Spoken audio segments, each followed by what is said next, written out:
के लिए मुझे सभापति महोदय वो पुरानी वाली फिल्म अगर लोगों को याद हो तो मुगले आजम का वो सीन याद आता है कि जब अकबर ने अनारकली को कैद कर लिया तो सलीम कहता है जब्त मैं करूं जिसकी की जमीन वीरान हो गई है, जब्त वो न करे जिनके सिर्फ शौ के बाद चाहत को ठेस पहुंची है। ये जिल्ले इलाही की बादशाही नहीं बल्कि खुदाई है। मैं कहना चाहता हूं जो संविधान को न माने, कानून का न माने, इसका मतलब वो अपनी खुदाई में जी रहा है। तो ये वो लोग हैं।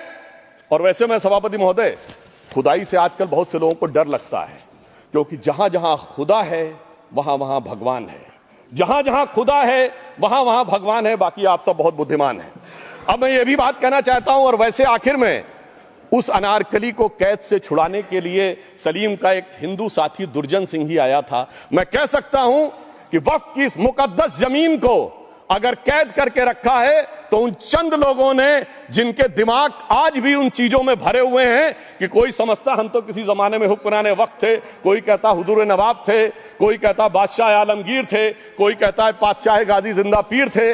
तो नदीमुल हक साहब ने जो बोला था ना, किसी के बाप का हिंदुस्तान थोड़ी है, बिल्कुल मैं कहना चाहता हूं जिन्होंने इस देश के लिए खून बहाया उनके बाप का हिंदुस्तान है, उस गरीब मुस्लिम कारीगर के बाप का हिंदुस्तान है। पर जो ये कहते हैं कि आगरे का लाल किला किसके बाप ने बनवाया, आगरे का किला किसके बाप ने बनवाया, दिल्ली का किला किसके बाप ने बनवाया, हैदराबाद का चार मीनार किसके बाप ने बनवाया, उसके बाप का यह हिंदुस्तान नहीं है।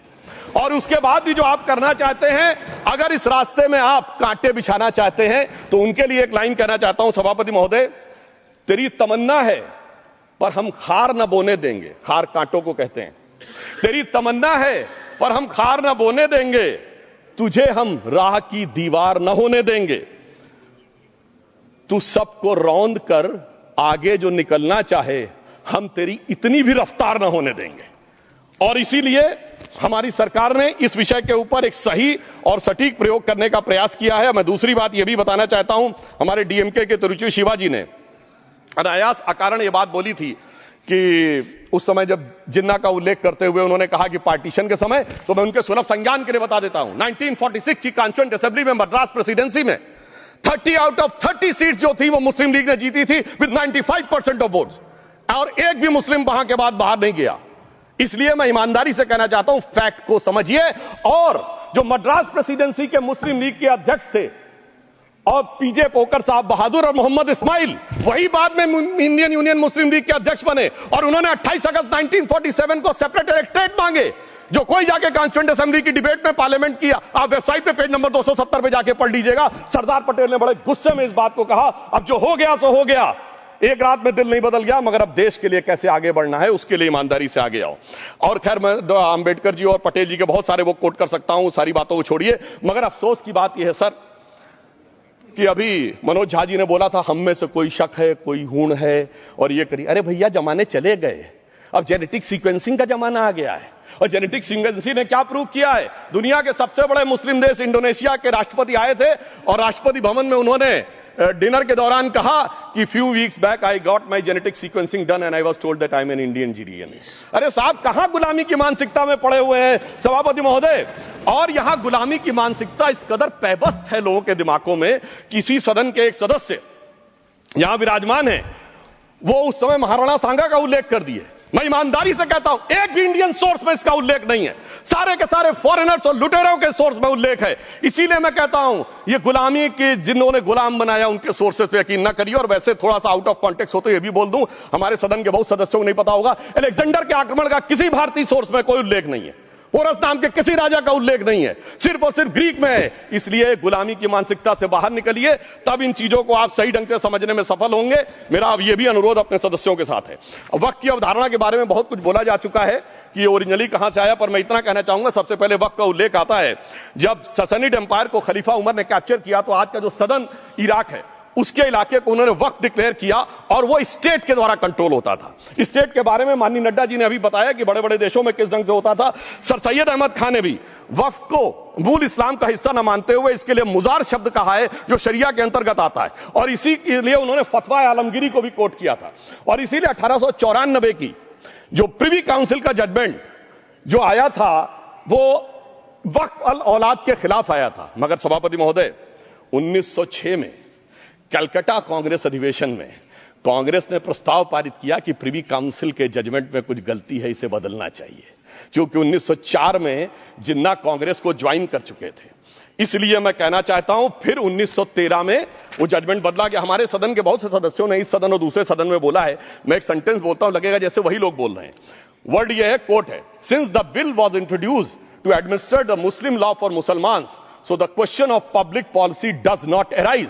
लगता है जैसे हमारे कोई सदस्य में बोल रहा हूं। सर, ये मोहम्मद अली जिन्ना ने अप्रैल 1913 में he is use this word while moving the report of the select committee to the imperial legislative council. Sir, 1913 से 2013 तक भाषा ही नहीं बदली और आज भी भाषा नहीं बदल रही है। हमें ईमानदारी से, और उस समय यूपी और बंगाल ने उसका विरोध किया था, आज यूपी और बंगाल के लोग किस तरीके से साथ में है वो पूरी तरीके से दिखाई पड़ता है। इसलिए हम ये कहना चाहते हैं, हाँ, एक प्रश्न बहुत उठाया जाता है कि केवल मुस्लिम ही वक्फ को क्यों दान दे सकता, ऐसा वक्फ बोर्ड में क्यों संशोधन किया गया। मैं ईमानदारी से कहना चाहता हूं, ऐसा नहीं कि मैं इस्लामिक मामलों का बहुत बड़ा आलिम फाजिल जानकार हूं, मगर इस्लाम में बहुत साफ मान्यता है कि जो गैर मुस्लिम है उसकी इबादत अल्लाह कबूल नहीं कर सकते, उसकी दुआ कबूल नहीं होगी तो दान कैसे कबूल होगा। साहब, हम इस्लामिक भावना का सम्मान कर रहे हैं। हमारे अल्पसंख्यक मंत्री गए थे तो वो मदीना में एक डेफिनेट लेवल तक जा सकते, उसके आगे नहीं जा सकते। अगर इबादत की इजाजत नहीं है तो साहब जायदाद की इजाजत कैसे हो सकती है। मुस्लिम भावना का सम्मान है, और अगर है तो कोई मुल्ला मौलवी मुफ्ती मुकर्रम बारी आज आके बता दे कि कबूल हो सकती है दुआ, तो हम दान भी कबूल करने के लिए तैयार हैं। और तो और छोड़िए साहब, जब आप कहते हैं कि हर चीज हलाल होनी चाहिए, तो साहब हलाल करने की प्रक्रिया नहीं, हलाल करने वाला भी मुस्लिम होना चाहिए, तब वो हलाल होता था। तो मैं पूछना चाहता हूं साहब, काटने के लिए तो हलाल होने के लिए मुस्लिम जरूरी है, और बांटने के लिए बगैर मुस्लिम के भी हलाल होगा, ऐसा तो नहीं हो सकता। तो जो हमारी सरकार ने किया है वो मुस्लिम भावना के सम्मान के लिए किया है। और जहां तक मैं कहना चाहूंगा, हिंदू समाज के बारे में बात करते हैं, हमारे यहां कोई प्रॉब्लम नहीं है। हमारे यहां कोई ऐसा नहीं कि हज पे कोई गैर मुस्लिम नहीं जा सकता। हमारे देखिए कुंभ में 50 लाख विदेशी आए थे और किसी से नहीं कहा या कन्वर्ट हो जाओ। इसलिए मैं कहना चाहता हूं, हिंदुइज्म की धारणा और बाकी धारणा का जो तुलना करने का प्रयास करते हैं वो बहुत उचित नहीं है। मगर सभापति महोदय, इस वक्त ने कई अद्भुत नजारे दिखाए। इस्लाम में जो काफिर से ज्यादा मुशरिक और शिर्क को बुरा माना गया, नहीं जो भगवान को माने ही नहीं। यहां देखिए वो लेफ्ट के लोग जो कहते धर्म एक अफीम है, वो आज खुदाई खिदमतगार बन के खड़े हो गए। सोचिए कैसा बदलाव आया है। और सर, मुझे एक और चीज नजर आती है, एक पुराना गीत था, वक्त ने किया क्या हसी सितम। तो आज मैं कहना चाहूंगा, वक्त ने किया क्या हसी सितम कि मुस्लिम लीग और शिवसेना मिलके हो गए हम। और मैं कहना चाहता हूं, ये मुस्लिम लीग वो है जिसने सेपरेट इलेक्टोरेट की मांग की थी, और इस शिवसेना के उबाटा के हमारे इस सदन के एक सदस्य हैं। और सर, हमारे साथ मुरली जी बैठे हैं, मुरली देवड़ा जी ने मुझे याद दिलाया, उन्होंने मिलिंद देवड़ा जी ने याद दिलाया, उन्होंने कहा एक जमाने में उन्होंने कहा था मुस्लिमों की नागरिकता छीन लेनी चाहिए। इसीलिए मैं कह रहा हूं, वक्त ने किया क्या हसी सितम, ये दोनों मिलके हो गए हम। और सर, मैं इसके बाद एक टेक्निकल बात कहना चाहता हूं। जब इन्होंने टाइम ड्यूरेशन हटा दिया था और बैक में पीछे जा सकते थे, तो मैं पूछना चाहता हूं सर कि जब ब्रिटिश हुकूमत आई तो उसने तो मुगलों सारी हुकूमत ले ली थी, तो उनका मालिकाना हक कैसे हुआ। सर, 1707 के बाद तो इस्लामी हुकूमत दिल्ली से खत्म हो गई थी। एक आखिरी मुगल बादशाह शाह आलम के लिए तो बोला जाता था सल्तनते शाह आलम दे लाल किले ते पालम, यानी आज का IGI एयरपोर्ट। तो साहब उसके बाद ये गुजरात के सूरत से लेकर लखनऊ तक उनका मालिकाना हक निकलने कहां से लगा।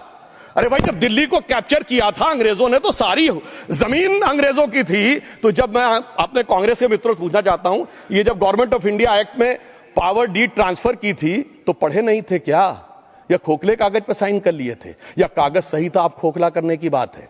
मैं पूछना चाहता हूं, जब 250 साल तक वो हुकूमत ही नहीं रही तो उस हुकूमत के फरमान की लेजिटिमेसी कैसे हो सकती है। यह मैं कानूनविदों के लिए भी एक फूड फॉर थॉट रखने की बात करता हूं। और दूसरी बात मैं कहना चाहता हूं, ये किन हुकूमतों की बात कर रहे हैं सभापति महोदय। अगर सूरत नगर निगम पे दावा है मुगल के जमाने का और तमिलनाडु के मंदिर पर अरकाट के नवाब का, सभापति महोदय, ये वो हुकूमतें थी जो जजिया लगाती थी, ये वो हुकूमतें थी जो जिम्मी का कॉन्सेप्ट रखती थी, ये वो हुकूमतें थी जो गाजी की बात करती थी।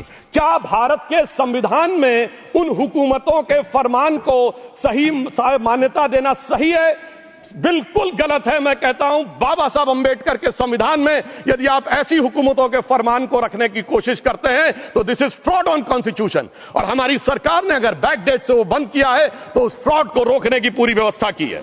और यहां पर मैं यह भी कहना चाहता हूं सभापति महोदय, जमींदारी उन्मूलन 1948 में हो गया, मगर ये बाद में जमींदार कैसे क्रिएट हो गए? हमने बचपन में विनोबा भावे, हम लोग के जन्म से बहुत पहले की बात है, विनोबा भावे जी के भूदान आंदोलन की बात सुनी थी, जिसमें जमींदारों से पैसा लेके जमीन लेके गरीबों को दी जाती थी। पर सभापति महोदय, कभी आपने सुना कि गरीबों की जमीन जमींदारों को मिल जाए? वो